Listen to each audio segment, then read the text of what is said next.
국민연금 80만 원, 기초연금 40만 원, 소소한 수입 30만 원. 합치면 150만 원. 70대 부부가 한 달을 삽니다.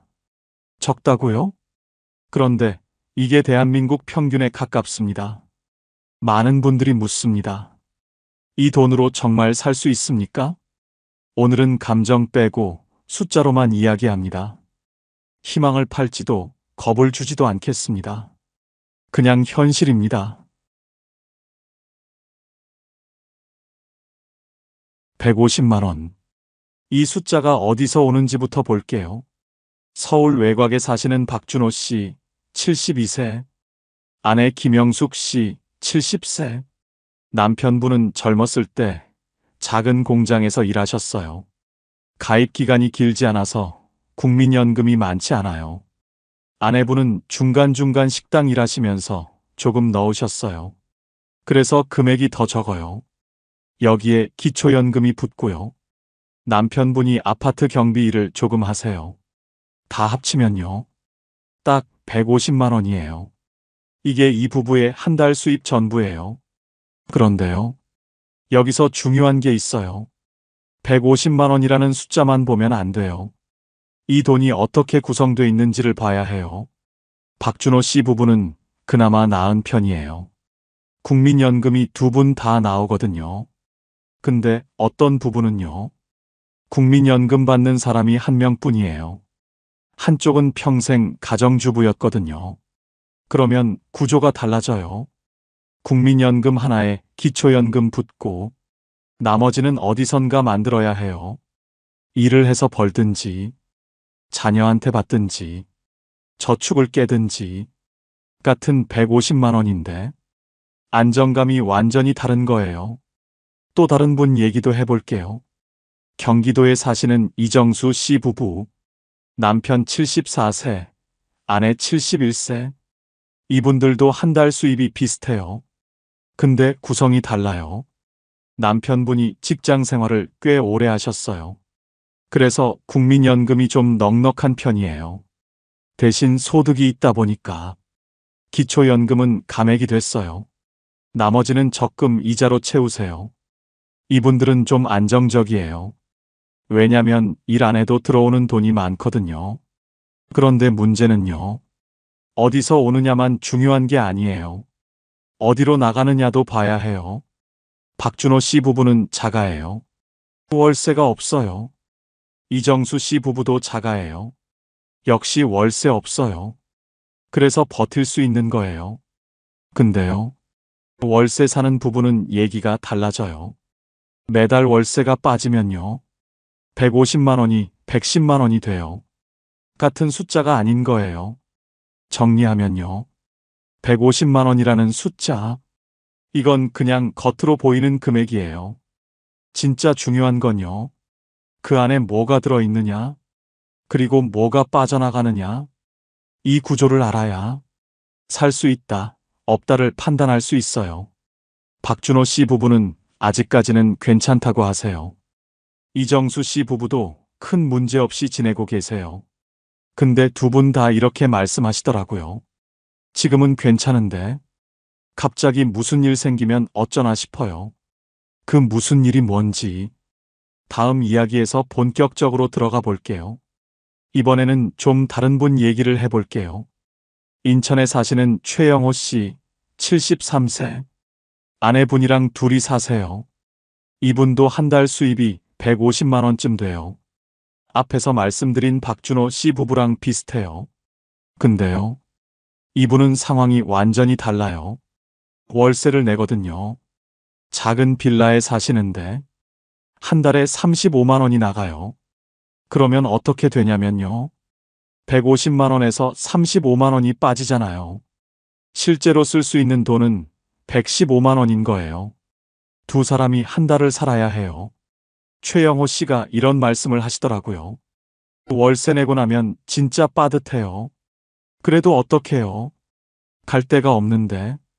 원래는 집이 있으셨대요. 작은 아파트요. 근데 몇 년 전에 파셨어요.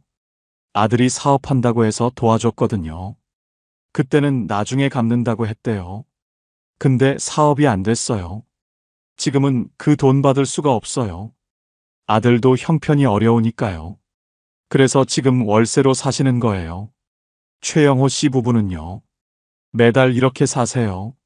월세 내고, 관리비 내고, 공과금 내고, 그러고 나면 진짜 얼마 안 남아요. 식비를 아끼세요. 반찬 가짓수를 줄이셨대요. 병원도 잘 안 가세요. 참을 만하면 참는다고 하시더라고요. 경조사도 거의 안 가세요. 부조 낼 여유가 없으니까요. 친구들 모임도 안 나가시게 됐대요. 나가면 돈이 드니까요. 그렇게 사시는 거예요. 근데요. 비교가 되는 분이 있어요. 앞에서 말씀드린 박준호 씨. 이분도 150만 원이잖아요. 근데 이분은 자가예요. 아파트가 본인 거예요. 월세가 없어요. 그러니까 150만 원이 진짜 150만 원인 거예요. 고스란히 생활비로 쓸 수 있어요. 관리비, 공과금 내고 나면 그래도 130만 원 넘게 남아요. 두 분이서 한 달 먹고 살기에 빠듯하긴 해도 버틸만 하대요. 가끔 외식도 하시고요. 동네 경로당에도 가시고요. 소소하게 사람들 만나세요. 같은 150만 원인데 삶의 모양이 완전히 다른 거예요. 여기서 중요한 게 있어요. 최영호 씨가 잘못한 걸까요? 아들 도와준 게 잘못이었을까요? 그건 아무도 모르는 거예요. 그때는 그게 맞는 선택 같았을 수도 있어요. 근데 결과적으로요. 집이 없어지니까 모든 게 달라진 거예요. 집이라는 게요. 노후에는 그냥 재산이 아니에요. 월세를 안 내도 되는 권리예요. 매달 고정으로 빠지는 돈을 막아주는 거예요. 그게 있고 없고의 차이가 생각보다 훨씬 커요. 최영호 씨가 요즘 가장 걱정하시는 게 뭔지 아세요? 지금은 그래도 버텨요. 근데 월세가 오르면 어떡하지? 건강이 더 나빠지면 어떡하지? 이 생각을 매일 하신대요. 자가가 있는 분들은요. 이 걱정이 없어요. 적어도 잘 때는 있다는 생각이 있거든요. 근데 월세 사는 분들은요. 여기서 밀려나면 어디로 가지? 이 불안이 항상 있어요. 같은 150만 원인데 마음의 여유가 완전히 다른 거예요. 그래서요. 노후에 얼마 있으면 되냐는 질문. 사실 이거 반만 맞는 질문이에요. 집이 있느냐 없느냐? 이걸 먼저 봐야 해요. 집이 있으면 150만 원으로 버틸 수 있어요. 집이 없으면 150만 원으로 버티기 힘들어요. 이게 현실이에요. 이번엔 식비 얘기를 해볼게요. 노후 준비하시는 분들 중에 이렇게 생각하시는 분 많아요. 나이 들면 많이 안 먹잖아. 식비는 줄겠지. 근데요. 현실은 좀 달라요. 경기도에 사시는 정말순 씨, 71세. 남편분이랑 둘이 사세요. 이분이 한 달 생활비 정리를 해보셨대요. 제일 많이 나가는 게 뭔지 궁금해서요. 결과가 어땠냐면요. 식비가 제일 많았대요. 진짜 충격이었어요. 우리가 뭘 그렇게 먹는다고. 밖에서 사 먹지도 않는데. 그러시더라고요. 정말순 씨 부부는요. 거의 다 집에서 해 드세요. 아침에 밥 차리고, 점심도 집에서 간단히 먹고, 저녁도 직접 하세요. 외식은 한 달에 한두 번. 그것도 동네 분식집 가는 정도예요. 근데도 식비가 만만치 않대요.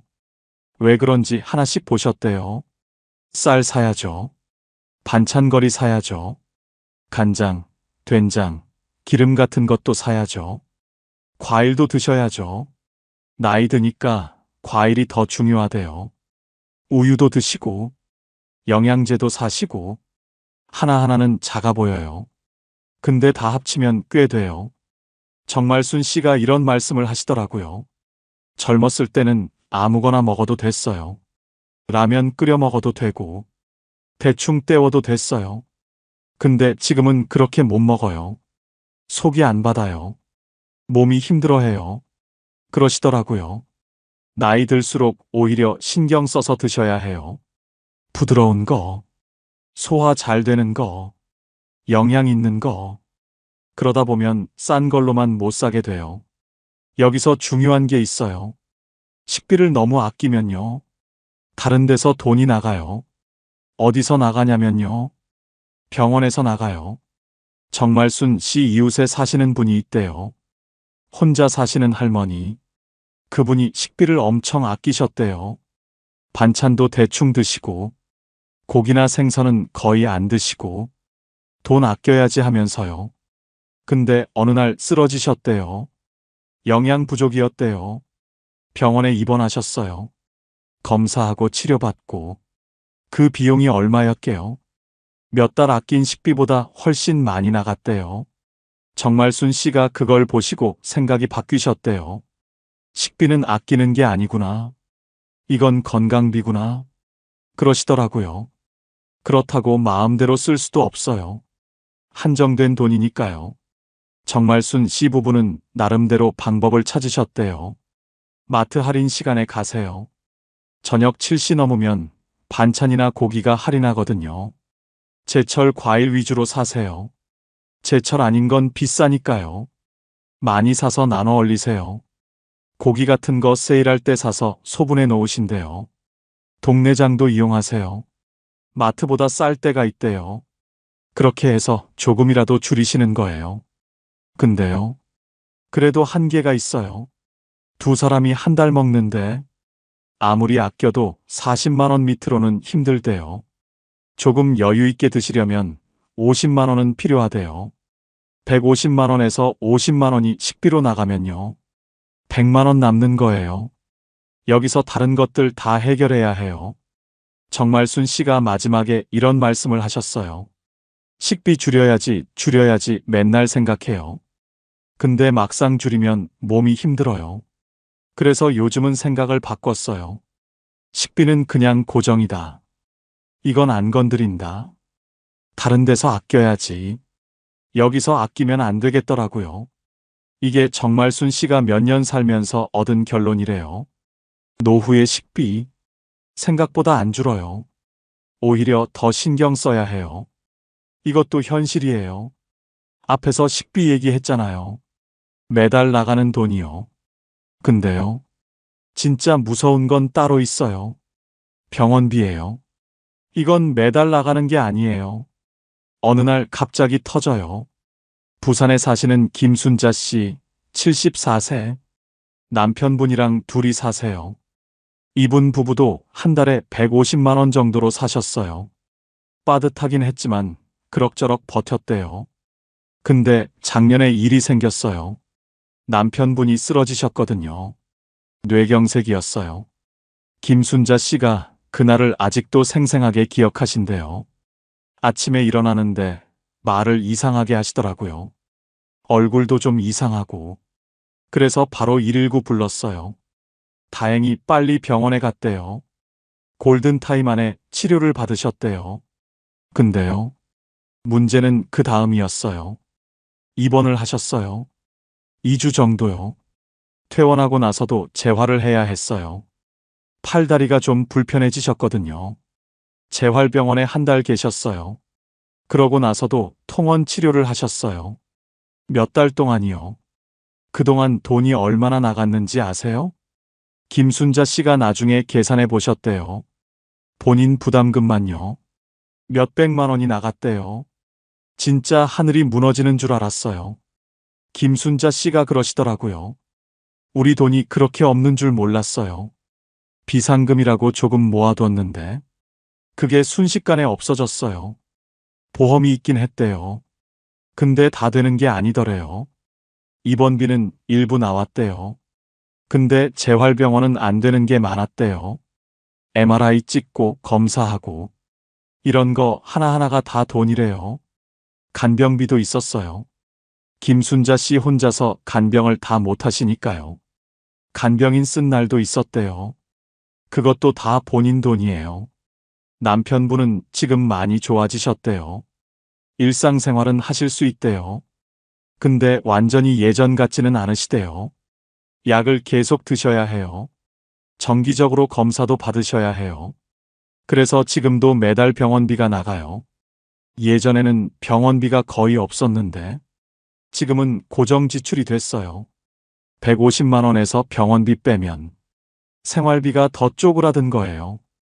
여기서 중요한 게 있어요. 김순자 씨 부부한테 이런 일이 왜 생겼을까요? 운이 나빠서? 그건 아니에요. 70대가 되면요. 이런 일이 생길 확률이 높아져요. 뇌경색, 심장 문제, 암, 낙상사고. 젊을 때는 남의 일 같잖아요. 근데 70대가 되면 내 일이 돼요. 김순자 씨도 그러셨대요. 우리 남편이 건강했어요. 매일 산책도 하시고, 술, 담배도 안 하시고, 그래도 이렇게 됐어요. 건강한 사람도 갑자기 아파요. 그래서요. 150만 원으로 살 수 있느냐? 이 질문에 대한 답이요. 병원비가 안 터지면 살 수 있어요. 병원비가 터지면 흔들려요. 근데 70대가 되면요. 병원비가 안 터진다는 보장이 없어요. 그래서 비상금이 중요한 거예요. 매달 생활비 말고 따로 있어야 하는 돈이요. 김순자 씨가 요즘 주변 분들한테 이런 말씀 하신대요. 제발 비상금 만들어 놔라. 나도 있긴 있었는데 모자랐다. 더 많이 있었으면 덜 힘들었을 거다. 그러시면 다들 이렇게 대답하신대요. 그걸 누가 몰라. 근데 그 돈이 어디 있어? 맞아요. 다들 아세요. 근데 없어요. 그게 현실이에요. 김순자 씨 부부는 지금도 150만 원으로 사세요. 근데 예전이랑 완전히 달라졌어요. 남편분 약값 나가고 병원 다니시는 것도 있고 더 아끼면서 사세요. 외출도 줄이셨대요. 요즘은 그냥 집에 있어요. 나가면 돈 드니까 산책 정도만 해요. 그러시더라고요. 병원비. 이게 노후의 가장 큰 변수예요. 매달 나가는 돈은 계산이 돼요. 근데 병원비는 계산이 안 돼요. 언제 터질지 모르고 얼마가 나갈지도 몰라요. 150만 원으로 버틸 수 있는 부부도요. 병원비 한 번 터지면 흔들려요. 그래서 버틸 수 있다고 쉽게 말하기 어려운 거예요. 이게 진짜 현실이에요. 이번엔 좀 다른 얘기를 해볼게요. 식비는 조금이라도 줄일 수 있어요. 싼 거 사면 되니까요. 병원비는 안 아프면 안 나가요. 운이 좋으면요. 근데요. 절대 안 줄어드는 돈이 있어요. 고정 지출이에요. 대전에 사시는 이복순 씨, 72세. 남편분이랑 오래된 아파트에 사세요. 자가예요. 월세는 안 내세요. 그러면 좀 여유 있으시겠네요. 이렇게 생각하실 수도 있어요. 근데요. 이분이 한숨을 쉬시더라고요. 월세는 없는데 매달 빠지는 돈이 장난이 아니에요. 그러시더라고요. 이복순 씨가 하나씩 말씀해 주셨어요. 일단 관리비가 있어요. 오래된 아파트라 싸긴 한데 그래도 매달 나가요. 여름에 에어컨 틀면 더 나가고 겨울에 난방하면 더 나가요. 그 다음에 전기세, 수도세, 가스비. 이건 기본이에요. 안 쓸 수가 없잖아요. 밥 해 먹으려면 가스 써야죠. 빨래하려면 물 써야죠. 냉장고는 24시간 돌아가죠. 이것도 매달 나가요. 그 다음에 통신비가 있어요. 이복순 씨 부부는 휴대폰이 2대예요. 요즘 휴대폰 없이 못 살잖아요. 병원 예약도 카톡으로 하고, 자녀들 연락도 카톡으로 하고, 은행 일도 앱으로 해야 하고, 그러니까 없앨 수가 없어요. 인터넷도 있어요. TV도 봐야 하니까요. 두 분 다 집에 계시는 시간이 많거든요. TV가 유일한 낙이래요. 이것도 매달 나가요. 그리고요. 보험료가 있어요. 이복순 씨가 이 얘기할 때 좀 복잡해 하시더라고요. 보험을 들어놨는데 이게 매달 빠지거든요. 끊자니 아깝고 내자니 부담되고 젊었을 때 들어놓은 보험이 있대요. 암보험, 실비보험 이런 거요. 근데 나이 드니까 보험료가 올랐대요. 실비보험은 해마다 오르거든요. 그렇다고 끊을 수가 없대요.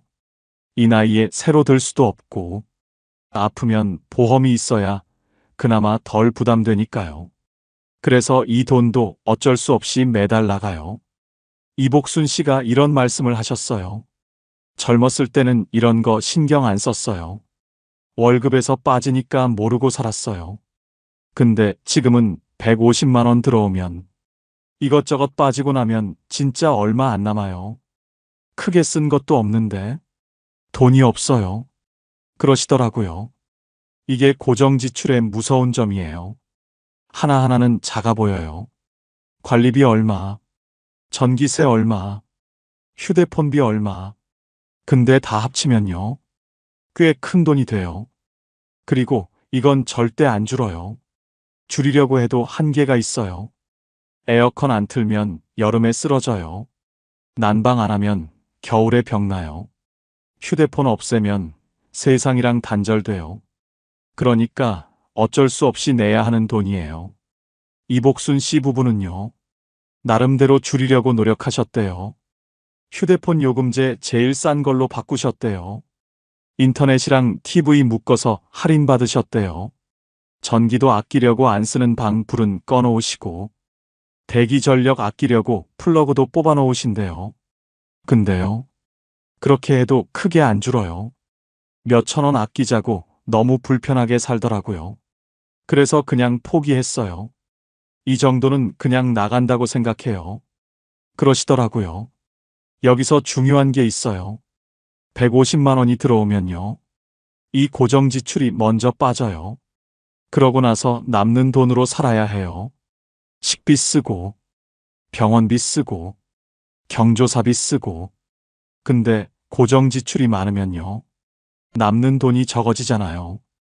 그래서 더 빠듯해지는 거예요. 이복순 씨가 마지막에 이런 말씀을 하셨어요. 사람들이 그래요. 집 있으면 됐지 뭘 걱정하냐고. 근데 집 있어도 나가는 돈이 있어요. 관리비, 공과금, 보험료. 이게 매달 어김없이 나가요. 집 있으면 다 해결되는 줄 알았는데 아니더라고요. 이것도 현실이에요. 고정 지출은 안 줄어요. 줄이고 싶어도 못 줄여요. 이걸 알고 계셔야 해요. 챕터 6 사람을 만나면 돈은 더 든다. 약 2100자. 여기까지 듣고 이렇게 생각하실 수도 있어요. 그러면 그냥 집에만 있으면 되지. 안 나가면 돈 안 쓰잖아. 맞아요. 안 나가면 돈 덜 써요. 근데요. 그렇게 살 수 있을까요? 광주에 사시는 박영자 씨, 73세. 남편분이랑 둘이 사세요. 이분이 한때 그렇게 사셨대요. 돈 아끼려고 밖에 안 나가셨대요. 박영자 씨 부부도 한 달 수입이 빠듯하셨대요. 그래서 아끼려고 하셨어요. 경조사를 안 가셨대요. 부조 내기가 부담되니까요. 친구들 모임도 빠지셨대요. 나가면 밥값이라도 내야 하니까요. 동창회도 안 가셨대요. 회비 내야 하고, 거기서 또 밥 먹고, 이것저것 돈이 드니까요. 우리는 형편이 안 돼서 그렇게 말씀하시고 안 나가셨대요. 처음엔 괜찮았대요. 돈이 좀 아껴지더래요. 한 달, 두 달. 확실히 덜 나갔대요. 근데요. 시간이 지나니까 이상해지더래요. 연락이 안 오기 시작했대요. 처음엔 바쁜가 보다 했대요. 근데 계속 안 오더래요. 박영자 씨가 나중에 안 사실인데요. 모임이 있었대요. 근데 연락을 안 한 거예요. 걔는 맨날 안 온다고 하니까 이제 안 부른 거야. 나중에 들었대요. 박영자 씨가 그때 많이 서운하셨대요. 내가 뭘 잘못한 것도 아닌데 돈이 없어서 못 간 건데 그렇다고 사람들이 나를 빼버리더라고요. 그러시더라고요. 근데요. 사실 그분들 입장도 이해가 되긴 해요. 모임에 맨날 안 나오는 사람, 경조사에 맨날 안 오는 사람, 연락도 잘 안 되는 사람. 그러면 점점 멀어지게 되는 거예요. 일부러 뺀 게 아니라 자연스럽게요. 박영자 씨 남편분도 비슷하셨대요. 산악회가 있었대요. 일주일에 한 번 산 가는 모임이요. 근데 회비도 내야 하고 끝나고 막걸리도 한 잔씩 하고 그게 부담돼서 안 나가셨대요. 처음엔 다리가 아파서라고 하셨대요. 그 다음엔 바빠서라고 하셨대요. 그러다 보니까 연락이 끊겼대요. 요즘 어떻게 지내? 이런 연락도 안 오게 됐대요. 그렇게 1년쯤 지났대요. 박영자 씨 부부가 느낀 게 있대요. 돈은 좀 아꼈어요. 근데 삶이 너무 쪼그라들었어요. 그러시더라고요. 갈 데가 없대요. 만날 사람이 없대요. 하루가 너무 길대요. 아침에 일어나서 밥 먹고, TV 보고, 점심 먹고, 또 TV 보고, 저녁 먹고, 자고. 그게 하루래요. 우리가 왜 사나 싶더라고요. 박영자 씨가 그렇게 말씀하시더라고요. 그래서 다시 나가기 시작하셨대요. 돈이 좀 들어도 사람을 만나야겠다. 이렇게 살면 안 되겠다. 그렇게 생각하셨대요. 경조사도 다시 가시기 시작했대요. 부조는 적게 내시더라도 얼굴은 비추시래요. 친구들 모임도 가끔 나가세요. 매번은 못 가도 두세 달에 한 번은 가세요. 남편분도 산악회 다시 나가세요. 회비가 부담되면 막걸리 자리는 빠지시고 산만 같이 가세요. 그랬더니 달라지더래요. 돈은 좀 더 나가요. 근데 마음이 달라요. 만날 사람이 있으니까. 기다려지는 날이 있으니까. 그게 얼마나 중요한지 몰랐어요. 박영자 씨가 그러시더라고요. 여기서 중요한 게 있어요. 사람을 만나면 돈이 들어요. 이건 사실이에요. 근데 사람을 안 만나면요. 삶이 너무 좁아져요. 노후에 돈만 중요한 게 아니에요. 사람도 중요해요. 완전히 끊으면 안 돼요. 적당히 유지하는 게 필요해요. 그 적당히가 쉽지 않은 거예요. 돈이 빠듯하면요. 150만 원으로 사는 분들이 힘든 이유 중 하나가 이거예요. 생존은 되는데 삶이 좁아져요. 이것도 현실이에요. 여기까지 여러분들 이야기를 들어봤어요. 다들 비슷한 돈으로 살고 계세요. 한 달에 150만 원 안팎이요. 근데요. 상황이 다 달랐어요. 어떤 분은 그럭저럭 괜찮다고 하시고, 어떤 분은 너무 힘들다고 하시고, 어떤 분은 지금은 버티는데 불안하다고 하세요. 같은 돈인데 왜 이렇게 다를까요? 공통점을 한번 정리해 봤어요. 괜찮다고 하시는 분들, 이분들한테는 세 가지가 있었어요. 첫 번째, 집이 있어요. 월세가 없어요. 그러니까 150만 원이 진짜 150만 원인 거예요. 매달 30만 원, 40만 원씩 빠지는 게 없어요. 이게 생각보다 커요. 최영호 씨 부부 기억나시죠? 월세 내시는 분이요. 이분은 150만 원 받아도 115만 원으로 사셔야 했어요. 집이 없으니까요. 두 번째, 큰 병이 없어요. 병원비가 안 터졌어요. 아직까지는요. 김순자 씨 부부 기억나시죠? 남편분이 뇌경색 오신 분이요. 이분은 병원비 한 번 터지니까 다 흔들렸어요. 비상금도 다 썼고, 지금도 매달 병원비가 나가요. 병이 없으면 150만 원으로 버텨요. 병이 오면 150만 원으로 안 돼요. 세 번째, 비상금이 따로 있어요. 매달 쓰는 돈 말고 따로 모아둔 돈이 있어요. 이게 왜 중요하냐면요. 노후에는 예상 못한 일이 생겨요. 갑자기 아프거나, 집 수리해야 하거나, 자녀한테 급하게 돈 줘야 하거나, 이럴 때 비상금이 있으면 버텨요. 없으면 무너져요. 괜찮다고 하시는 분들은요. 지금 당장 쓸 돈 말고, 혹시 모를 돈이 따로 있었어요. 정리하면요. 150만 원으로 살 수 있는 조건, 이 세 가지가 다 있어야 해요. 집이 있고, 큰 병이 없고, 비상금이 따로 있고, 이 세 가지 중에 하나라도 없으면요. 150만 원으로 살기 힘들어져요. 근데요. 여기서 냉정한 얘기를 하나 할게요. 이 세 가지 다 갖추기가 쉽지 않아요. 집이 있는 분은 그래도 많으세요. 평생 일해서 집 한 채 마련하신 분들이요. 근데 큰 병이 없을 수 있을까요?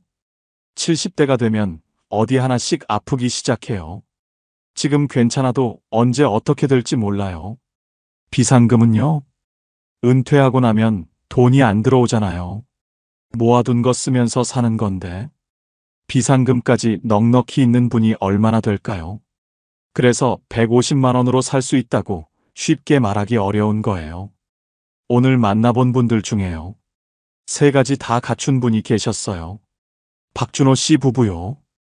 집도 있고, 지금은 건강하시고, 조금이지만 비상금도 있으시대요. 그래서 지금은 괜찮다고 하세요. 근데 이분도 불안하시대요. 지금은 괜찮아요. 근데 앞으로가 걱정이에요. 우리 중에 누가 아프면 어떡하나? 비상금이 바닥나면 어떡하나? 그러시더라고요. 그게 현실이에요. 150만 원으로 살 수 있는 조건은 분명히 있어요. 근데 그 조건이 언제까지 유지될지는 몰라요. 지금 집이 있어도 나중에 병원비 때문에 팔아야 할 수도 있어요. 지금 건강해도 내년에 어떻게 될지 몰라요. 지금 비상금이 있어도 한번 큰일 나면 다 없어질 수 있어요. 그래서 노후가 불안한 거예요. 지금이 아니라 앞으로가 불안한 거예요.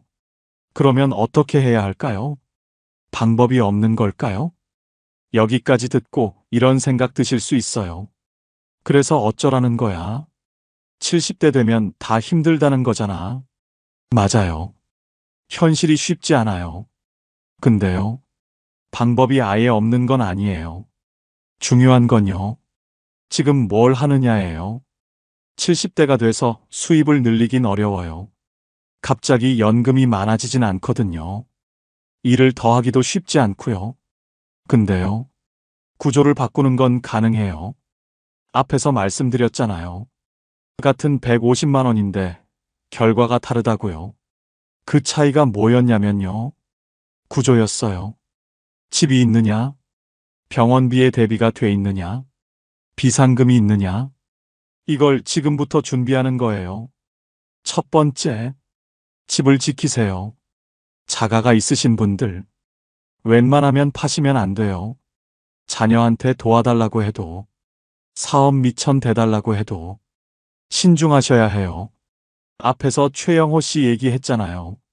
아들 사업 도와주려고 집 파셨다가, 지금 월세로 사시는 분이요. 그분이 뭐라고 하셨냐면요.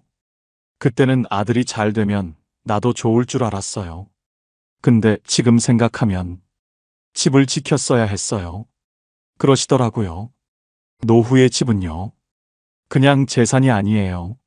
매달 월세 안 내도 되는 권리예요. 이걸 지키셔야 해요.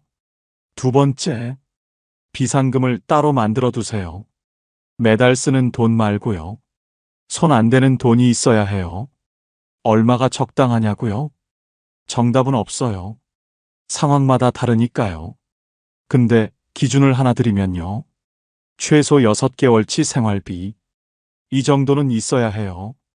150만 원으로 사시는 분이면 적어도 1천만 원 정도는 따로 있어야 뭔가 터졌을 때 버틸 수 있어요. 그 돈이 어디 있어? 이렇게 생각하실 수 있어요. 근데요, 지금부터라도 조금씩 모으시는 거예요. 한 달에 5만 원이라도요. 1년이면 60만 원이에요. 없는 것보다 나아요. 세 번째, 건강을 챙기세요. 이게 제일 중요해요. 사실 돈보다 중요해요. 병원비가 왜 무섭냐면요. 예측이 안 되기 때문이에요. 언제 터질지 모르고 얼마가 나갈지도 몰라요. 근데요, 완전히 막을 수는 없어도 줄일 수는 있어요. 정기 검진 받으세요. 조기에 발견하면 치료비가 적어요. 운동하세요. 매일 30분만 걸으셔도 달라요. 식사 잘 챙기세요. 앞에서 정말순 씨가 뭐라고 하셨죠? 식비는 건강비다. 그 말이 맞아요. 네 번째, 사람을 끊지 마세요. 돈 아끼려고 집에만 계시면 안 돼요. 박영자 씨 기억나시죠? 사람 안 만나니까 삶이 쪼그라들었다고 하신 분이요. 노후에 사람이 없으면요. 정보도 없어져요. 이런 지원금 나왔대. 저기 병원 좋대. 이거 신청하면 돈 나온대. 이런 정보가 다 사람한테서 와요. 그리고요. 힘들 때 기댈 때도 없어져요. 사람을 만나는데 돈이 좀 들어도 이건 아깝지 않은 돈이에요. 마지막으로요. 받을 수 있는 건 다 받으세요. 기초연금 받고 계시죠? 혹시 못 받고 계신 분 있으시면 주민센터 가서 꼭 확인해 보세요.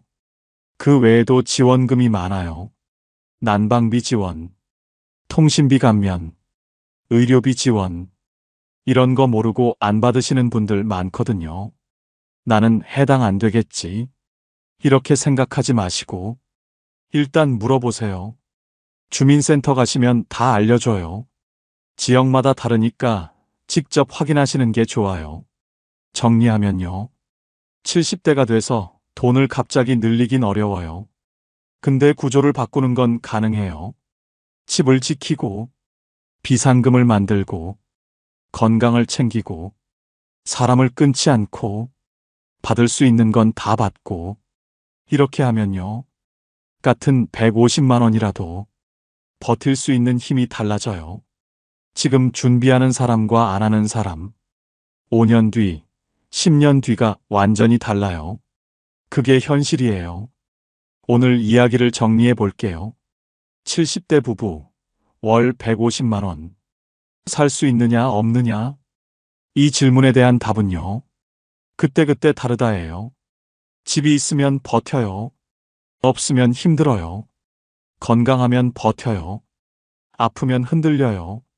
비상금이 있으면 버텨요. 없으면 무너져요.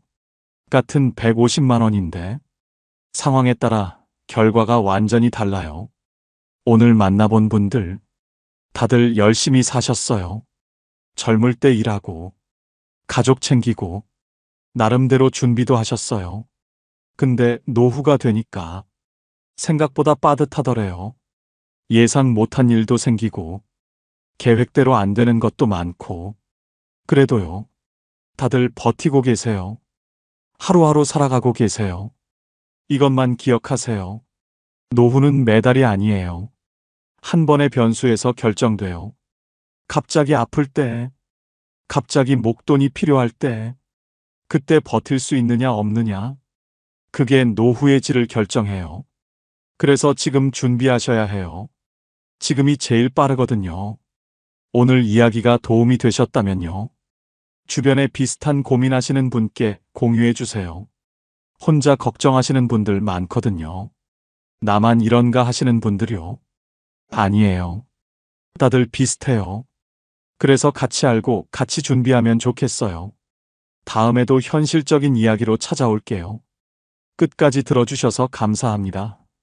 밤 10시 72세 김복순 씨는 불 꺼진 방 안에서 홀로 앉아 있었습니다. 통장에 남은 돈은 35만 원. 다음 달 월세 고지서를 보며 손이 떨렸습니다. 그때 딸의 전화가 걸려왔습니다. 하지만 그 한 통의 전화가 복순 씨의 노후를 완전히 바꿔놓을 줄은 이때는 알지 못했습니다. 김복순 씨는 아침 6시면 어김없이 잠에서 깨어납니다. 하지만 개운한 잠이 아닙니다. 밤새 뒤척이며 걱정에 잠긴 채로 새벽을 맞는 것이 일상이 되어버렸습니다. 창문 너머로 들어오는 희미한 햇살을 바라보며 그녀는 또다시 한숨을 내쉽니다. 이 돈으로 얼마나 더 버틸 수 있을까? 통장 잔고를 확인하는 것이 두려워진 지 오래입니다. 남편이 세상을 떠난 지 어느덧 20년. 처음에는 받던 유종연금과 조금씩 모아둔 적금으로 버틸 수 있을 거라 생각했습니다. 하지만 현실은 생각보다 가혹했습니다. 복순 씨의 하루는 계산으로 시작됩니다. 오늘 쓸 돈, 이번 달 남은 돈, 오래 버틸 수 있는 돈. 손가락으로 하나씩 세어가며 계산하는 모습은 마치 생존을 위한 의식 같았습니다. 찬장을 열어 라면 몇 개가 남았는지 확인합니다. 냉장고 안에는 김치와 계란 몇 개가 전부입니다. 마트에 가면 예전보다 훨씬 비싸진 물가에 또 한 번 놀라게 됩니다. 기초연금 34만 원. 이것이 복순 씨의 주요 수입원이었습니다. 여기에 조금씩 까먹고 있는 적금까지 합쳐도 한 달 생활비는 빠듯했습니다. 전기요금, 가스요금, 휴대폰 요금만 내고 나면 남는 돈이 얼마 없었습니다. 그런데 어느 날 집주인이 전세 계약 만료를 통보해 왔습니다. 월세로 바꾸거나 이사를 가세요. 월세 50만 원. 복순 씨에게는 감당하기 어려운 금액이었습니다. 기존 생활비에 월세까지 더하면 매달 적자가 날 것이 분명했습니다. 이사를 간다고 해도 전세금을 구하기가 쉽지 않았습니다. 요즘 집값은 천정부지로 치솟아 있었고 복순 씨가 가진 돈으로는 변두리 원룸조차 구하기 어려웠습니다. 복순 씨는 집 앞 편의점에서 아르바이트라도 할까 생각해 봤습니다. 하지만 72세의 나이에 일자리를 구한다는 것은 현실적으로 불가능에 가까웠습니다. 무릎도 아프고 허리도 자주 쑤시는 상황에서 오래 서 있기도 힘들었습니다. 밤이 되면 불안은 더욱 커집니다. 혼자서 이 모든 걸 감당해야 한다는 현실이 무겁게 다가옵니다. 건강이 나빠지면 어떻게 할지, 돈이 떨어지면 어디서 살아야 할지. 복순 씨는 거실 소파에 앉아 멍하니 텔레비전을 바라봅니다. 뉴스에서는 연일 부동산 가격 상승 소식만 나옵니다. 서울 아파트값 또 상승, 전세난 심화 같은 제목들이 눈에 들어옵니다. 때로는 자식들에게 도움을 요청해야 하나 고민도 했습니다. 하지만 딸도 사위도 각자 생활이 빠듯해 보였습니다.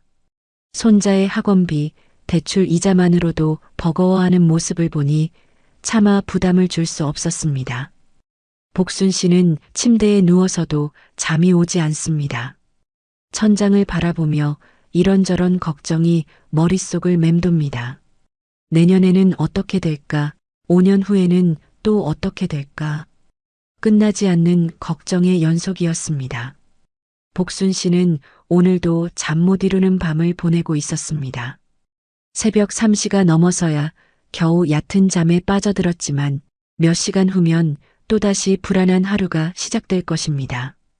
복순 씨는 또 다른 잠 못 이루는 밤을 보내고 있었습니다. 시계는 새벽 2시를 가리키고 있었고 머릿속에서는 월세 50만 원이라는 숫자가 계속 맴돌았습니다. 그때 휴대폰이 울렸습니다. 딸 미영이의 전화였습니다.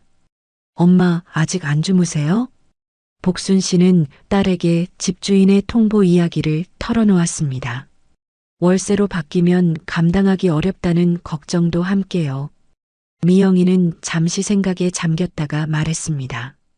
엄마, LH에서 운영하는 고령자 복지주택 알아봐요. 복지주택이 뭐니? 복순 씨는 처음 듣는 말이었습니다. 미영이는 차근차근 설명해 주었습니다. 국가에서 운영하는 임대주택이에요. 65세 이상 어르신들을 위한 거라고 하더라고요. 월세도 일반 집보다 훨씬 저렴하대요. 복순 씨의 마음에 작은 희망이 싹 텄습니다.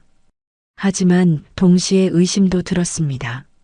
그런 좋은 게 있다면 왜 지금까지 몰랐을까? 다음 날 미영이가 직장에서 일찍 나와 엄마를 찾아왔습니다. 손에는 출력한 서류 뭉치를 들고 있었습니다. 어젯밤에 인터넷으로 알아봤는데 정말 괜찮은 것 같아요. 미영이는 복순 씨 옆에 앉아 자료를 펼쳐 놓았습니다. 고령자 복지주택 모집 공고, 신청 자격, 소득 기준 등이 자세히 적혀 있었습니다. 만 65세 이상, 무주택자, 소득자산 기준 충족자만 신청 가능. 조건들을 하나씩 짚어가며 설명해 주었습니다. 소득 기준을 확인해 봤습니다. 단독 가구는 소득인 정액이 월 228만 원 이하여야 했습니다. 엄마 기초연금이 34만 원이니까 충분히 조건에 맞아요. 자산 기준도 살펴봤습니다. 일반 재산 1억 3,500만 원 이하, 금융 재산 2천만 원 이하. 복순 씨가 가진 적금과 보험은 이 기준을 훨씬 밑돌았습니다.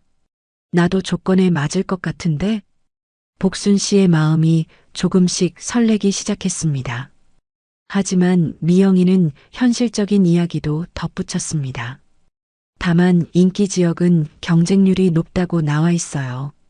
특히 서울과 수도권은 신청자가 정말 많대요. 복순 씨는 신청 서류 목록을 천천히 훑어봤습니다. 주민등록 등본, 소득증명서, 재산세 과세증명서. 이렇게 복잡한 걸 내가 할 수 있을까? 미영이가 엄마의 걱정을 알아차렸습니다. 걱정 마세요. 제가 도와드릴게요. 이번 주말에 함께 동사무소 가서 서류 준비해요. 그날 오후 모녀는 가까운 LH 지사를 찾아갔습니다. 상담 창구에서 직원이 친절하게 설명해 주었습니다. 어르신 조건으로는 신청이 가능하실 것 같습니다. 하지만 직원도 한 가지 당부의 말을 덧붙였습니다. 다만 인기단지는 대기 기간이 길 수 있어요. 몇 개월에서 몇 년까지도 기다리셔야 할 수 있습니다. 복순 씨는 처음으로 오랜만에 편안한 잠에 들었습니다. 비록 확실한 건 아니지만 적어도 시도해 볼 수 있는 방법을 찾았다는 것만으로도 위안이 되었습니다. 그날 밤 복순 씨의 꿈에는 작은 원룸이 나타났습니다.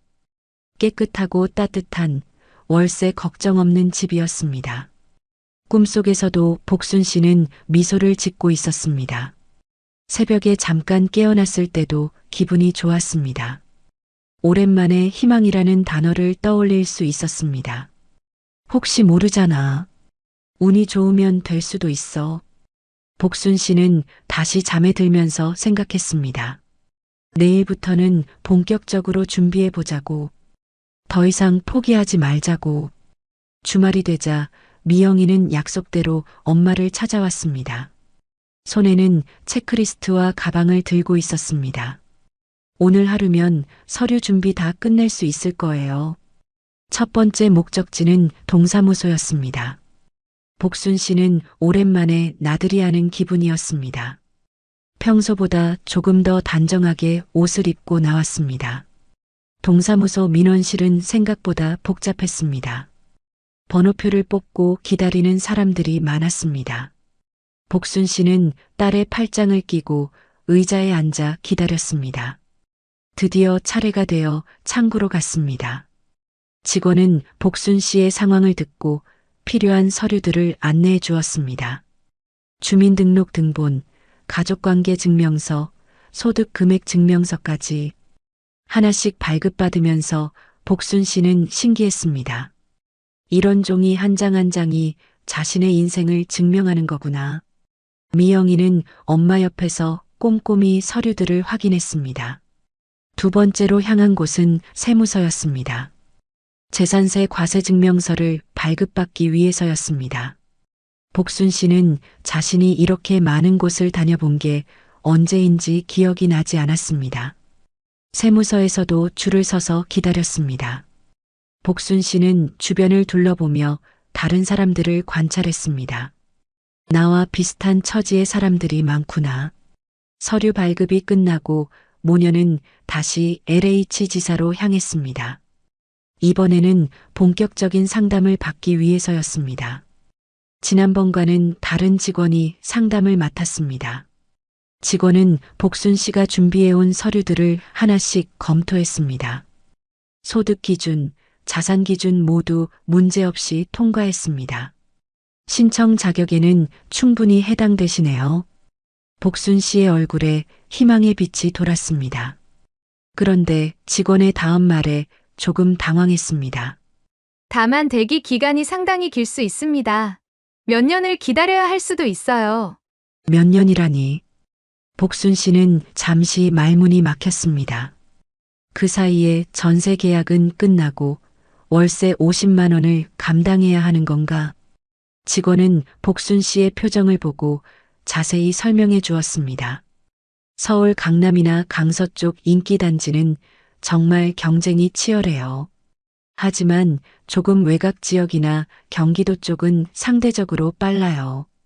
미영이가 질문했습니다. 그럼 여러 곳에 동시에 신청할 수 있나요? 최대 3곳까지 신청 가능하다고 했습니다. 복순 씨는 고민에 빠졌습니다. 살던 동네에서 너무 멀어지는 것도 부담스러웠습니다. 병원도 마트도 아는 사람들도 모두 이 근처에 있었으니까요. 직원이 현실적인 조언을 해주었습니다. 일단 신청하시고 기다려보세요. 중간에 더 가까운 곳에 자리가 나면 연락드릴 수도 있어요. 신청서를 작성하는 시간이 생각보다 오래 걸렸습니다. 복순 씨는 글씨를 또박또박 써넣었습니다. 미영이가 옆에서 도와주며 빠뜨린 부분이 없는지 확인했습니다. 드디어 모든 서류가 완성되었습니다. 접수증을 받아든 복순 씨는 묘한 기분이 들었습니다. 이제 정말 기다리기만 하면 되는 건가? LH 지사를 나오면서 미영이가 말했습니다. 일단 신청은 다 했으니까 너무 걱정하지 마세요. 연락이 올 때까지 평소처럼 지내시면 돼요. 하지만 복순 씨의 마음은 여전히 무거웠습니다. 몇 년을 기다려야 한다는 말이 계속 머릿속을 맴돌았습니다. 그동안 월세는 어떻게 감당하지? 집으로 돌아가는 길에 복순 씨는 생각했습니다. 그래도 아무것도 안 하는 것보다는 낫지. 적어도 희망은 생겼으니까. 그날 밤 복순 씨는 접수증을 서랍 깊숙한 곳에 소중히 넣어두었습니다. 작은 종이 한 장이었지만 그녀에게는 미래로 가는 티켓 같았습니다. 언젠가는 연락이 올 거야. 신청을 마친 지 3개월이 지났습니다. 복순 씨는 매일 휴대폰을 확인하는 것이 습관이 되었습니다. 혹시 LH에서 연락이 왔나 싶어서요. 하지만 연락은 오지 않았습니다. 대신 집주인으로부터는 계속해서 월세 전환 압박이 들어왔습니다. 다음 달부터는 정말 월세 50만 원을 내야 하는 상황이었습니다. 복순 씨는 적금을 조금씩 해지하기 시작했습니다. 노후 자금이었지만 어쩔 수 없었습니다. 매달 15만 원씩 부족한 월세를 메워야 했으니까요. 어느 날 오후 복순 씨는 평소처럼 텔레비전을 보고 있었습니다. 오후 드라마가 한창 흘러나오고 있었습니다. 그때 휴대폰이 울렸습니다. 화면에는 모르는 번호가 표시되어 있었습니다. 요즘 보이스피싱이 많다고 해서 받을까 말까 망설였습니다. 하지만 뭔가 느낌이 달랐습니다. 전화를 받자 정중한 목소리가 들려왔습니다. 안녕하세요. LH공사입니다. 김복순 고객님 맞으신가요? 복순 씨의 심장이 빠르게 뛰기 시작했습니다. 드디어 연락이 온 것일까? 네, 맞습니다. 직원은 차근차근 설명해 주었습니다. 신청하신 고령자 복지주택의 입주 순서가 되셨습니다. 경기도 부천 지역 단지입니다. 복순 씨는 잠시 말문이 막혔습니다. 정말 연락이 온 거였습니다. 3개월 만에 생각보다 훨씬 빨리 말이에요.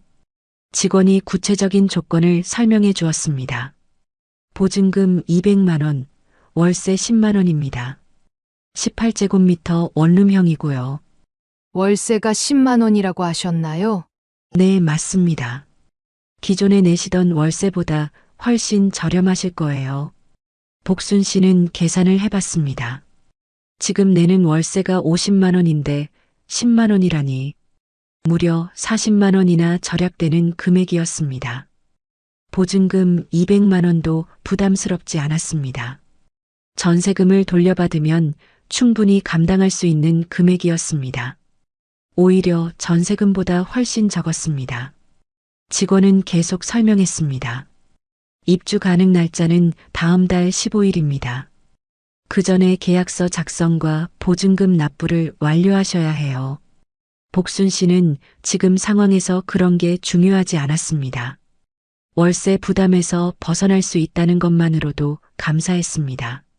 전화를 끊고 나서 복순 씨는 한동안 멍하니 앉아 있었습니다. 정말 일이 이렇게 잘 풀릴 수 있는 걸까? 꿈은 아니겠지? 복순 씨는 볼을 꼬집어 봤습니다. 아팠습니다. 꿈이 아니었습니다. 정말로 복지주택에 입주할 수 있게 된 거였습니다. 급히 딸 미영이에게 전화를 걸었습니다. 미영아, LH에서 연락 왔어. 당첨됐다고 하네. 미영이도 깜짝 놀랐습니다. 정말요? 벌써요? 몇 년은 기다려야 한다고 했는데. 복순 씨는 들뜬 목소리로 조건들을 설명해 주었습니다. 월세 10만 원, 보증금 200만 원. 미영이도 너무 좋다며 함께 기뻐했습니다. 그날 저녁 복순 씨는 오랜만에 푸짐한 저녁을 차렸습니다. 냉장고에 있던 고기를 꺼내 불고기를 만들었습니다. 혼자 먹는 저녁이었지만 기분이 좋았습니다. 잠자리에 들면서 복순 씨는 생각했습니다. 이제 숨 좀 돌리겠구나. 월세 걱정 없이 살 수 있겠구나. 오랜만에 편안한 잠에 빠져들었습니다. 꿈속에서도 복순 씨는 미소를 짓고 있었습니다. 새로운 집, 새로운 시작이 기다리고 있었습니다. 입주한 지 한 달이 지났습니다. 복순 씨는 처음으로 마음 편한 아침을 맞고 있었습니다. 더 이상 월세 걱정에 잠을 설치지 않아도 되었습니다. 새로운 집은 생각보다 괜찮았습니다. 18제곱미터의 작은 공간이지만 혼자 살기에는 충분했습니다. 무엇보다 깨끗하고 따뜻했습니다. 복순 씨는 매일 아침 7시면 일어나 창문을 엽니다. 아래층에서 들려오는 사람들의 대화 소리가 정겹습니다. 예전 집에서는 혼자 있는 시간이 너무 길고 외로웠는데 이곳은 달랐습니다. 같은 층에 사는 박순남 씨와 인사를 나누게 되었습니다. 74세인 박순남 씨도 비슷한 사정으로 이곳에 오게 되었다고 했습니다. 두 사람은 금세 친해졌습니다. 여긴 내 집 같네요. 복순 씨가 박순남 씨에게 말했을 때 박순남 씨도 고개를 끄덕였습니다. 정말 집 같은 느낌이었습니다. 이사 걱정도 월세 인상 걱정도 없이 지낼 수 있었으니까요. 복지주택의 가장 큰 장점은 장기 거주 안정성이었습니다. 자격 조건만 유지되면 계속 살 수 있다는 안내를 받았습니다.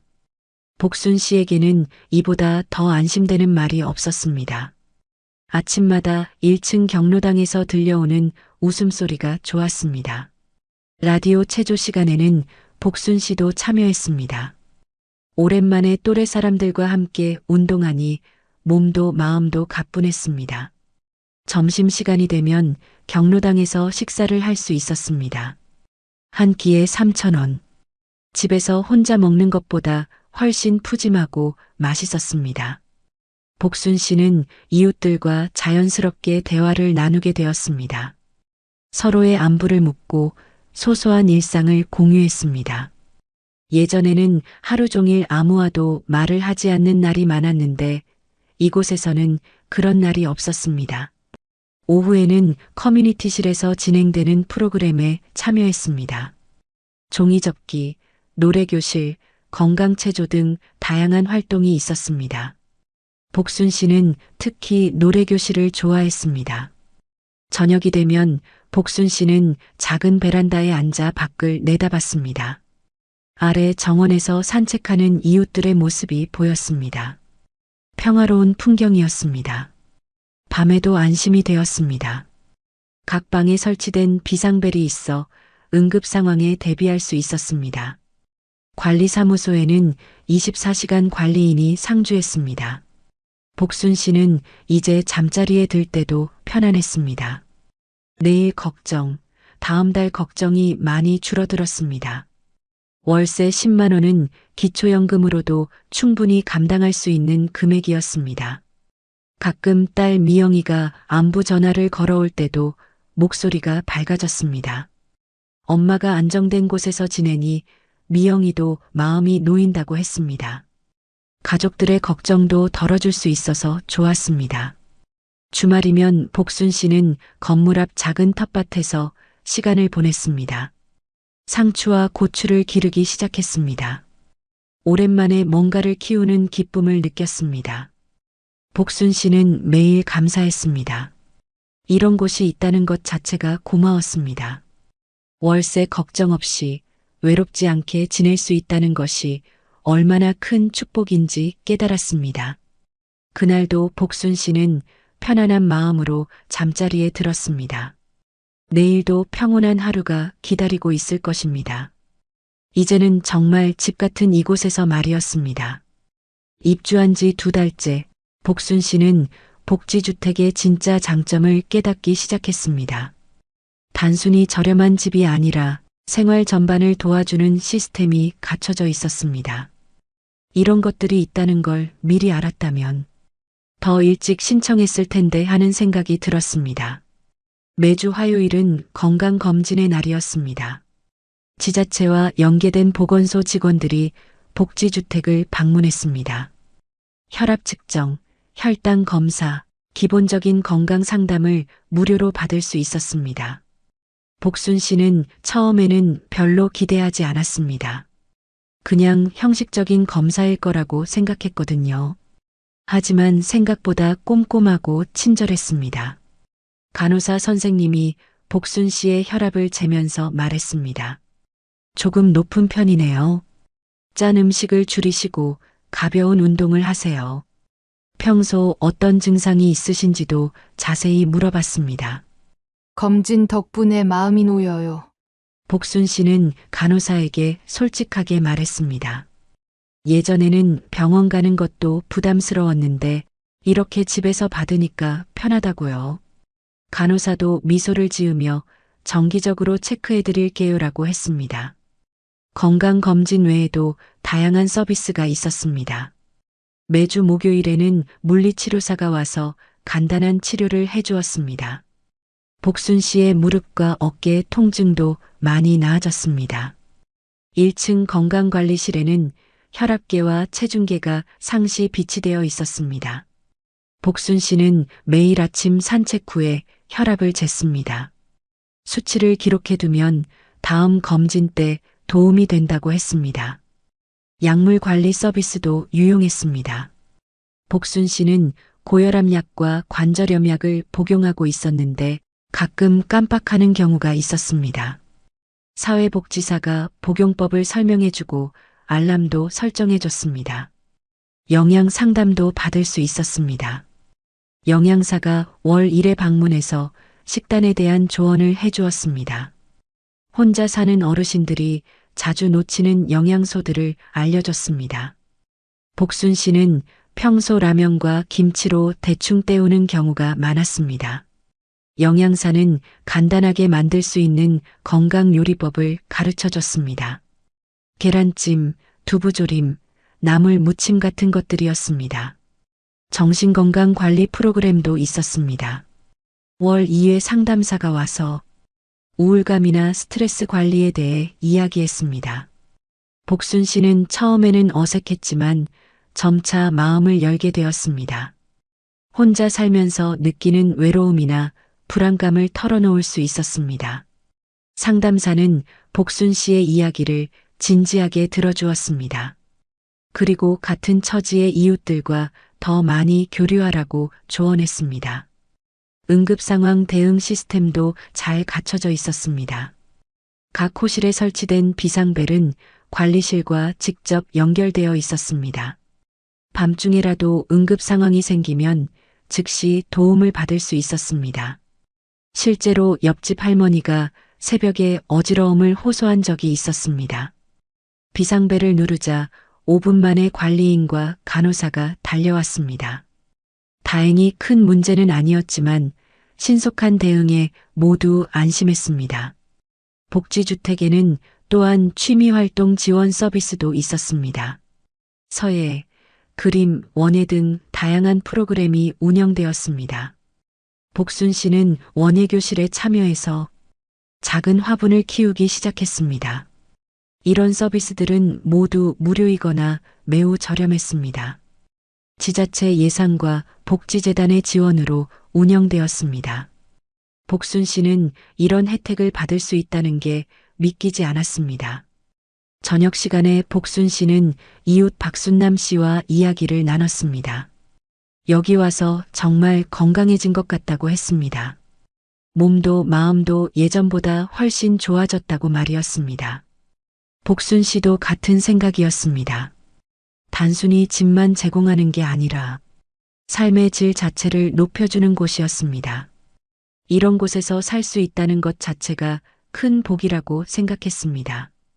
입주한 지 석 달이 지나면서 복순 씨도 복지주택의 아쉬운 점들을 느끼기 시작했습니다. 전반적으로는 만족스러웠지만 역시 완벽한 곳은 없었습니다. 가장 큰 문제는 공간이 너무 좁다는 것이었습니다. 18제곱미터, 약 5평 남짓한 공간.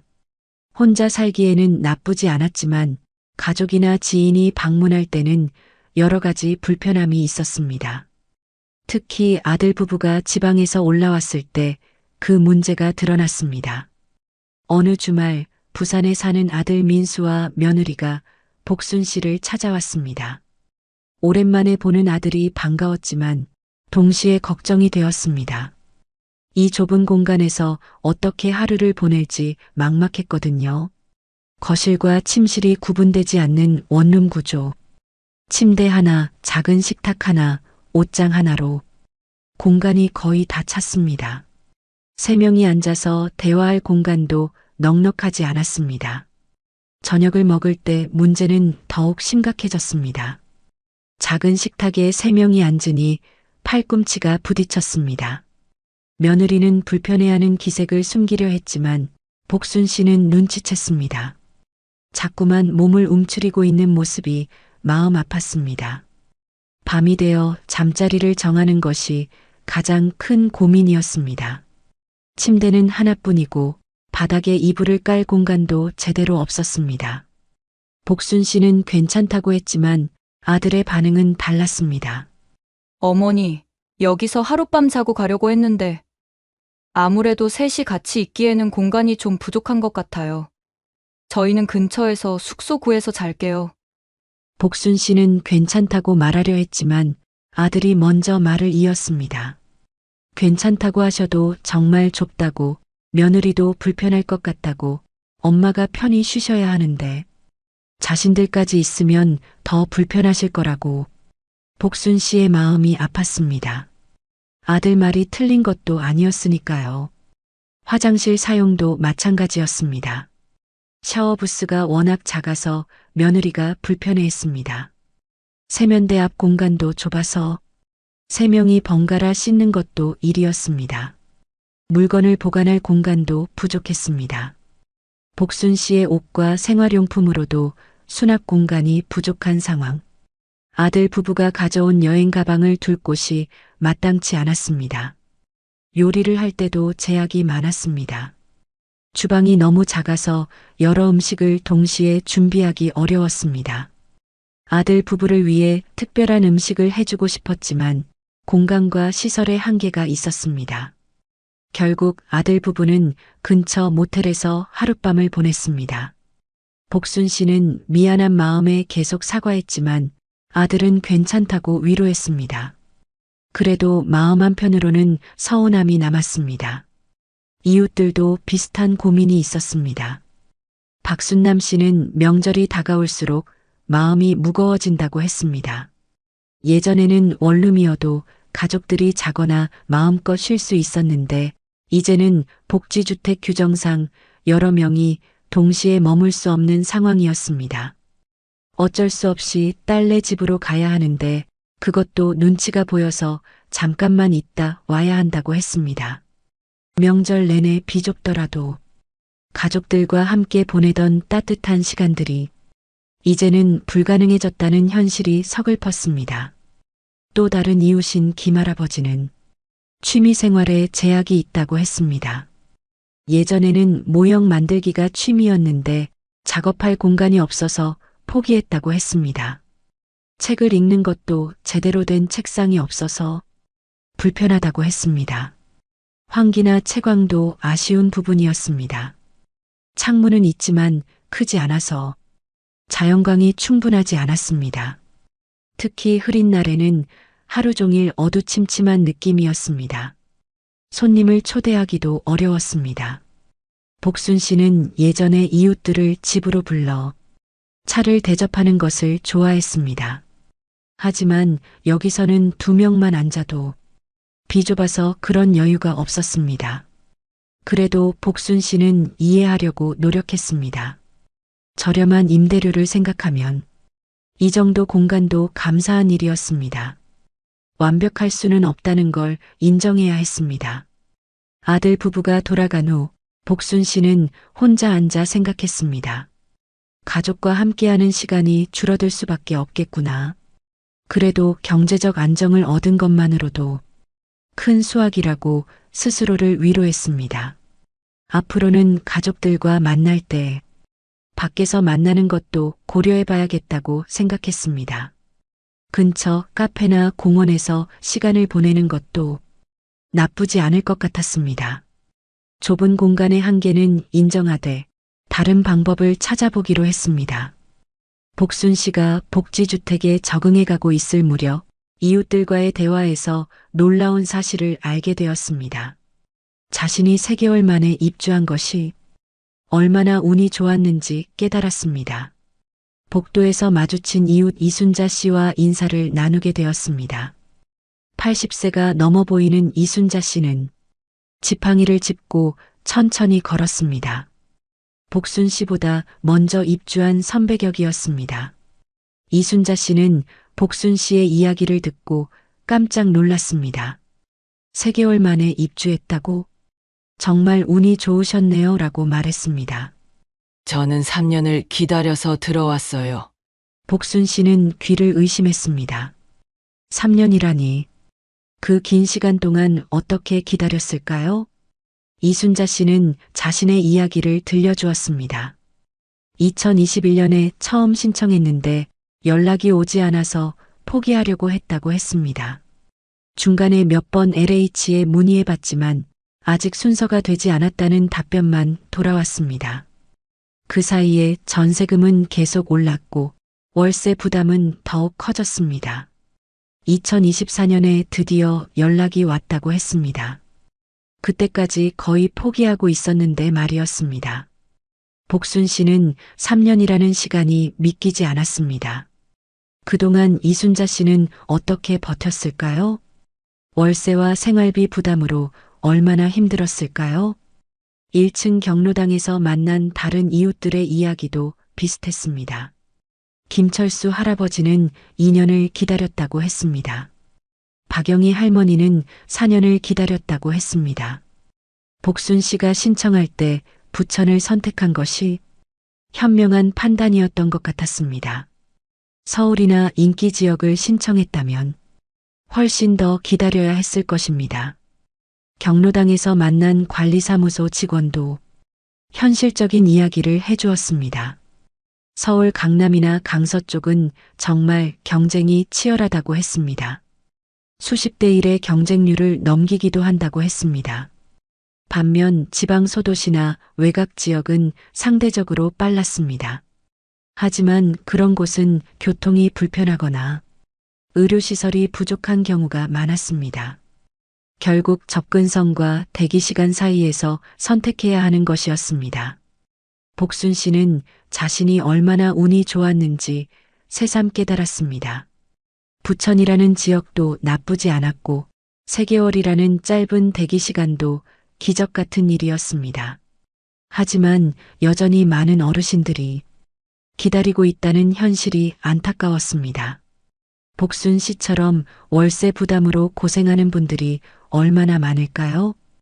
이순자 씨는 기다리는 동안의 이야기를 더 들려주었습니다.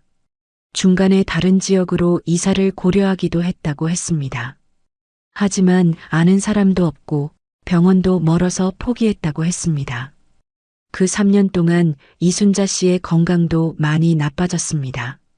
무릎도 아프고 혈압도 높아졌습니다. 스트레스 때문인지 잠도 잘 오지 않았다고 했습니다. 다행히 지금은 복지주택에서 안정적으로 지내고 있지만 그 긴 기다림의 시간은 되돌릴 수 없었습니다. 건강이 나빠진 것도 마찬가지였습니다. 복순 씨는 생각했습니다. 만약 자신이 3년을 기다려야 했다면 어떻게 되었을까? 그동안 적금을 모두 까먹고 건강도 더 나빠졌을지도 모릅니다. 복지주택의 공급이 수요에 비해 턱없이 부족하다는 것을 실감했습니다. 좋은 제도이지만 모든 사람이 혜택을 받기에는 한계가 있었습니다. 그날 저녁 복순 씨는 딸 미영이에게 전화를 걸었습니다. 이웃들의 이야기를 전해주며 자신이 얼마나 운이 좋았는지 말했습니다. 미영이도 놀라며 정말 다행이라고 했습니다. 만약 3년을 기다려야 했다면 어떻게 되었을지 상상하기 어렵다고 했습니다. 복순 씨는 감사한 마음을 새삼 느꼈습니다. 동시에 아직도 기다리고 있을 많은 어르신들을 생각하니 마음이 무거웠습니다. 하루빨리 더 많은 복지주택이 공급되어서 모든 어르신들이 안정적인 주거를 누릴 수 있기를 바랐습니다. 입주한 지 6개월이 지나면서 복순 씨는 복지주택의 또 다른 면을 보게 되었습니다. 기본적인 서비스는 만족스러웠지만 완벽하지는 않았습니다. 가장 아쉬운 부분은 응급 상황에 대한 대응이었습니다. 밤중에 갑자기 어지러움을 느낀 적이 있었는데 비상벨을 눌러도 관리인이 오는데 시간이 걸렸습니다. 관리인은 왔지만 의료진은 아니었습니다. 결국 119를 불러야 했고 병원까지는 스스로 가야 했습니다. 복순 씨는 그때 깨달았습니다. 복지주택이 모든 것을 해결해 주지는 않는다는 것을. 이웃 박순남 씨는 더 심각한 경험을 했습니다. 새벽에 가슴이 아파서 비상벨을 눌렀는데 관리인이 응급처치를 할 수는 없었다고 했습니다. 다행히 큰 문제는 아니었지만 만약 정말 위급한 상황이었다면 어떻게 되었을까 걱정되었습니다. 결국 내 힘으로 준비해야 하는구나. 복순 씨는 이웃들과 이야기를 나누며 느꼈습니다. 복지주택은 주거 안정성은 제공하지만 완전한 케어 시스템은 아니라는 것을.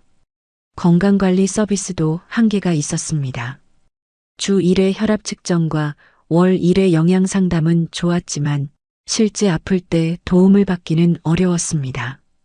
복순 씨가 감기에 걸렸을 때 약을 사러 가거나 병원에 가는 것은 혼자서 해야 했습니다.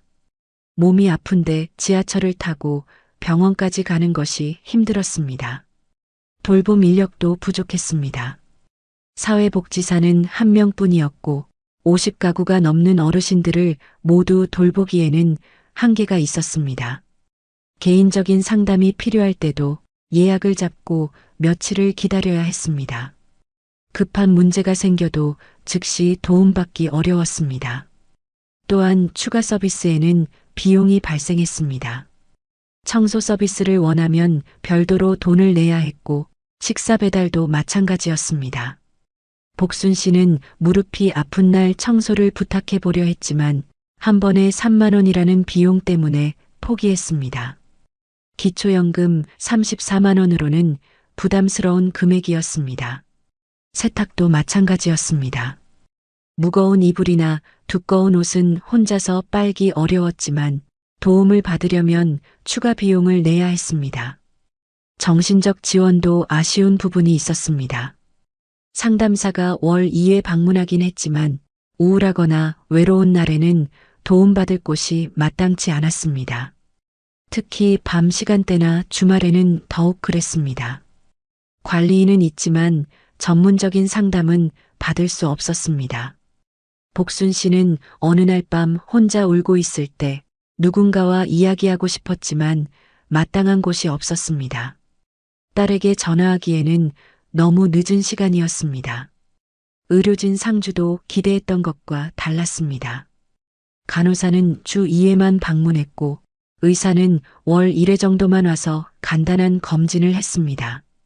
혈압약이 떨어져서 처방전이 필요할 때도 결국 개인적으로 병원에 가야 했습니다. 복지주택에서 모든 의료 서비스를 받을 수는 없었습니다. 교통편도 불편했습니다. 복지주택 근처에 지하철역은 있었지만 큰 병원이나 대형마트에 가려면 환승을 여러 번 해야 했습니다. 복순 씨처럼 거동이 불편한 어르신들에게는 쉽지 않았습니다. 택시를 타자니 비용 부담이 있었고 버스는 계단이 높아서 힘들었습니다. 가족과의 연결고리도 약해지는 느낌이었습니다. 딸이 자주 오지 못하니 소식을 전하기 어려웠고 응급 상황이 생겨도 즉시 알리기 힘들었습니다. 복순 씨는 점점 깨달았습니다. 복지주택은 분명 좋은 제도이지만 모든 문제를 해결해주는 완벽한 솔루션은 아니라는 것을, 기본적인 주거와 최소한의 복지 서비스는 제공하지만 세밀한 돌봄이나 개인 맞춤형 서비스는 한계가 있었습니다. 그래도 복순 씨는 감사했습니다. 예전보다는 훨씬 안정적이고 안전했으니까요. 월세 걱정 없이 지낼 수 있는 것만으로도 큰 도움이었습니다. 하지만 동시에 현실을 받아들여야 했습니다. 진짜 든든한 지원은 결국 가족과 본인의 준비에서 나온다는 것을, 복지주택은 시작일 뿐 완전한 해답은 아니었습니다. 그날 밤 복순 씨는 생각했습니다. 그래도 이곳에서 최대한 건강하게 지내보자. 남은 시간을 의미 있게 보내자. 복지의 한계를 인정하면서도 주어진 혜택에 감사하며 살아가기로 했습니다. 72세 김복순 씨는 오늘도 복지주택에서 하루를 시작합니다. 아침 7시 창문을 열며 아래층 경로당에서 들려오는 웃음소리를 듣습니다. 월세 10만 원, 보증금 200만 원. 예전 월세 50만 원에 비하면 정말 많이 줄어든 부담입니다. 하지만 복순 씨는 이제 알고 있습니다. 고령자 복지주택이 모든 문제를 해결해 주지는 않는다는 것을. 5평 남짓한 좁은 공간에서는 가족들이 편하게 머물기 어렵습니다. 응급 상황이 생기면 여전히 불안합니다. 세밀한 돌봄 서비스를 받으려면 추가 비용을 내야 합니다. 그리고 무엇보다 이런 혜택을 받기까지 3년, 5년을 기다려야 하는 현실이 있습니다. 복순 씨처럼 운 좋게 3개월 만에 입주한 사람은 극소수입니다. 수십 대 1의 경쟁률을 뚫고 들어온 것 자체가 기적에 가까웠습니다. 그래도 복순 씨는 감사합니다. 최소한의 안정된 주거는 확보했으니까요. 건강관리 서비스도 받을 수 있고 외로움도 많이 줄었습니다. 하지만 가장 큰 깨달음은 따로 있었습니다. 딸 미영이가 주말마다 안부 전화를 걸어오고 이웃 박순남 씨와 매일 안부를 묻고 아픈 날에는 김할아버지가 약국까지 함께 가주는 것. 응급 상황이 생겼을 때 즉시 달려와준 관리인 아저씨, 복용 중인 약을 꼼꼼히 챙겨주는 간호사 선생님, 우울한 날 이야기를 들어주는 사회복지사. 복순 씨는 깨달았습니다. 노후를 지켜주는 건 집값이 아니라 믿고 의지할 수 있는 사람이라는 것을. 복지주택은 완벽하지 않습니다. 장점만 있는 것도 아닙니다. 하지만 혼자서는 감당하기 어려운 노후를 조금이라도 함께 나눌 수 있는 작은 공동체를 만들어줍니다. 월세 부담은 줄었지만 불안이 완전히 사라진 것은 아닙니다. 그래도 복순 씨는 오늘도 이웃들과 인사를 나누며 새로운 하루를 시작합니다. 진짜 복지는 제도가 아니라 서로를 돌보는 마음에서 시작되니까요. 여러분은 어떻게 생각하시나요? 댓글로 남겨주시면 함께 나누는데 큰 힘이 됩니다. 영상이 도움이 되셨다면 구독과 좋아요, 알림 설정으로 따뜻한 이야기를 계속 만나보세요.